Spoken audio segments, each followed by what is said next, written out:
vamos a pegar esta operación y como veis obtenemos el resultado 11.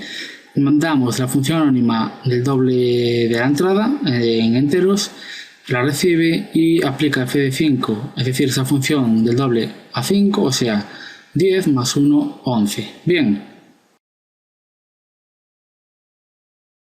Continuemos entonces. Nos dice, ¿qué valor resulta tras reducir por completo la siguiente aplicación? Bueno, pues aquí tenemos otra aplicación como las que hemos visto antes, y ahora esta pues es más de lo mismo.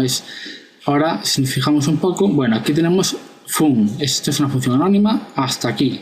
Si nos fijamos, este paréntesis corresponde con este. Como veis, es bueno tener editores que resalten los paréntesis y más con estos tipos de lenguajes. Bien, entonces esta es una función anónima.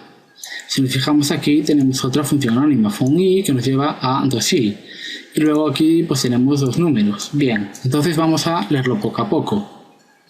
Aquí hay un espacio, entonces esto nos quiere decir algo. Aquí hay otro y aquí hay otro. Bien, hemos dicho que esta es una función anónima, esta otra, y aquí dos enteros. Bien, la función anónima que tenemos más a la izquierda pues es una función anónima que recibe tiene tres parámetros y recibe como argumentos un f, un x y un y. Como ya he dicho antes, f puede inducirnos a que se refiere a una función. Entonces, como recibe tres argumentos, pues si nos fijamos aquí a la derecha, f se puede corresponder con esta función anónima, x se puede corresponder con este valor e y se puede corresponder con este tercer argumento. Luego, esto lo vamos a denominar f dentro de nuestra aplicación de función anónima, el 3 como x y el 4 como y. Luego, lo que nos quiere decir es que va a hacer f de x e f de y va a sumar el resultado. O sea que va a aplicar la función doble a 3 y a 4 y va a sumar el resultado. Luego, el doble de 3 es 6, el doble de 4 es 8, entonces 6 más 8, 14. Repito, tenemos una función anónima a la izquierda, tenemos otra función anónima justo después, separado un espacio, y a continuación dos enteros 3 y 4. Bien, entonces siempre que tengamos espacios podemos pensar que es una aplicación de un valor a una función. Entonces le enviamos esta función como primer argumento, este entero como segundo argumento y este entero como tercer argumento, y evaluamos esta expresión. Como he dicho, con espacios generalmente estamos diciendo que queremos aplicar un valor a una función. Esto hay que tenerlo muy en cuenta porque vamos a verlo muy a menudo. Bien, entonces vamos a copiar este valor y como hemos dicho era 14. Vamos a pegar esto y a ver si nos resulta. Y como veis, el resultado es 14. Bien, hemos terminado ya con este ejercicio y ahora nos dice cuál es el tipo de la siguiente expresión. Bien, todavía no hemos visto polimorfismo funcional, pero ya veréis que es muy sencillo de entender. Bien, ¿qué podemos deducir de aquí? Pues esto es una función anónima, recibe un s y un t, y el resultado es S espacio t. Como ya he dicho siempre, el espacio puede significar aplicar un valor a una función, y como en este caso es eso, pues vamos a ver qué ocurre. T es un valor y se aplica a S. Bien, claro, y ahora ¿qué nos dice el compilador de OCaml cuando ve esta expresión? Porque S de t, vale, es una aplicación de una función, pero ¿de dónde saca que es entero, es string o es una lista, un vector, un booleano, etcétera? ¿Cómo sabe qué tipo es? Pues evidentemente no lo sabe, y en este caso estamos ante un caso de polimorfismo funcional. Bien, entonces vamos simplemente a evaluar esta expresión y luego vamos a explicar qué significa cada cosa. Esto vamos a ver más ejercicios sobre esto para comprenderlo mejor. Bien, entonces vamos a pegar esto. Vamos a poner dos puntos y coma, y aquí veis cosas muy extrañas. Veis que la expresión de arriba es una comilla simple A que nos lleva a una comilla simple B, luego nos lleva a una comilla simple A. Eso no lo entendemos a simple vista, entonces lo voy a explicar así de manera muy sencilla y posteriormente ya lo veremos. Entonces, ¿qué es A? Bueno, ¿qué es comilla A, comilla B, comilla A y comilla B? Pues son tipos de datos que son genéricos, es decir, que puede ser cualquier tipo de dato. Bien, entonces ese, como vemos, es una función y t es un valor, entonces t sobre s. Entonces, como s es una función, esta función anónima va a recibir s como función y t como argumento. Bien, no sabemos qué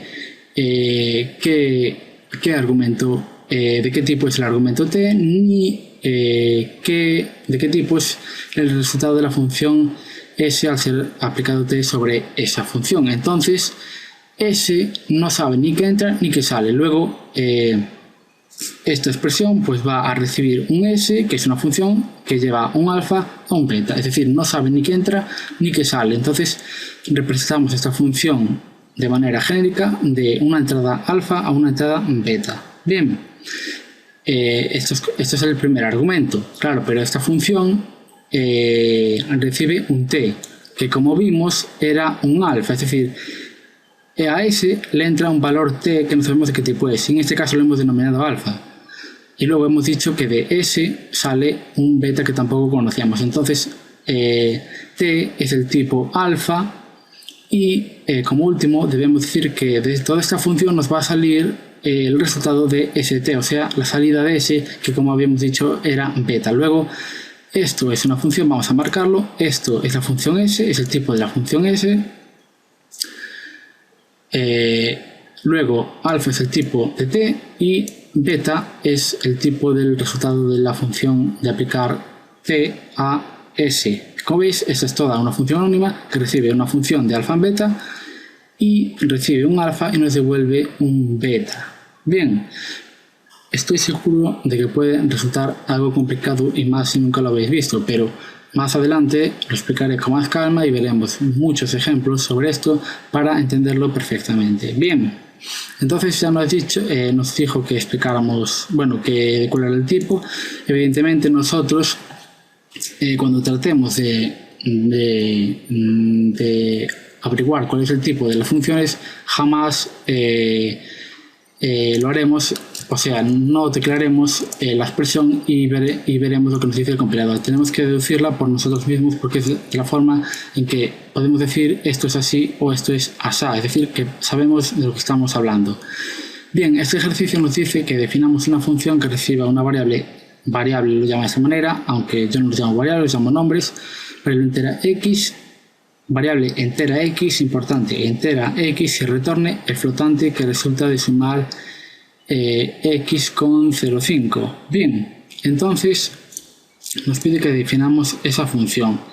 Entonces let, por ejemplo, suma 0,5 va a recibir un x, es de tipo entero, y lo va a sumar con 0,5. Bien, vale, ¿qué vemos en esta definición? Primer error.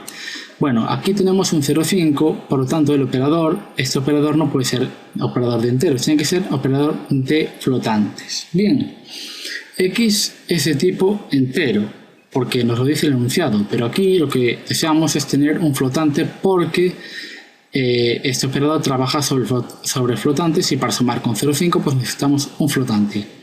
Para eso existe la función denominada float of int, que convierte un entero en flotante, es decir, obtiene el flotante del entero cual sea, float of int de x. Pero bueno, todavía esta expresión es incorrecta porque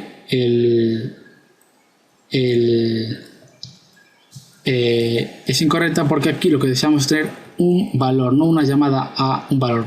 Deseamos obtener este flotante.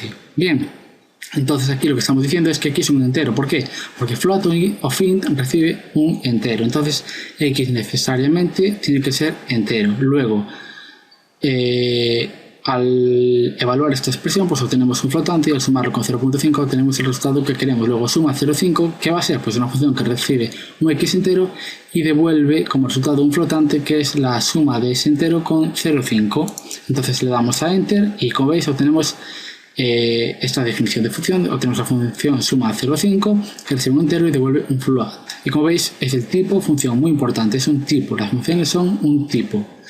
Bueno, están englobadas en el tipo fun. Bien, entonces vamos a probarla, suma 0,5 de 10, por ejemplo, entonces deberíamos obtener 10,5 como flotante, y como veis es eso lo que obtenemos. Bien, bueno, toda esta información de estas funciones matemáticas las podéis encontrar en el módulo en la librería Pervasives de OCaml. Bueno, de todas formas, hice un vídeo sobre el manual de OCaml, entonces yo os recomiendo que lo consultéis a menudo porque todas estas cosas vienen muchas funciones que podréis utilizar para mejorar vuestra programación en OCaml y para seguir mejor estos tutoriales. Bien.